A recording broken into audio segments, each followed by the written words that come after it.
Au temps de la Révolution française, la communication à longue distance se faisait par envoi d'un message écrit transmis par cavalier. Les temps de transport étaient longs et pas toujours fiables.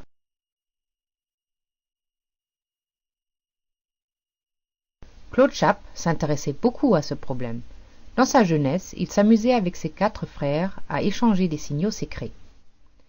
Plus tard, inspiré par ce jeu, il imagina un système de signes optiques pour communiquer à distance.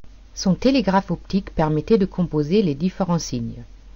Il était construit d'une traverse pivotante appelée régulateur et à chacune de ses extrémités d'un indicateur mobile. À l'aide d'une manivelle à la base du mât, un stationnaire manipulait les éléments articulés du télégraphe.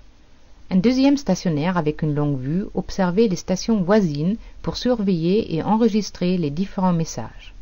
Le télégraphe optique mis au point par Chappe avait considérablement accéléré la transmission des courriers. L'inauguration de la première ligne télégraphique Paris-Lille fut un véritable succès. Un message pouvait désormais être reçu dans les 2 minutes alors qu'il fallait 3 jours auparavant.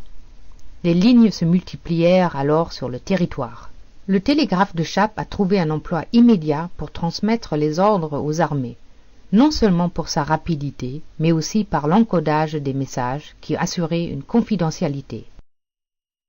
Les signaux étaient transmis par groupe de 2.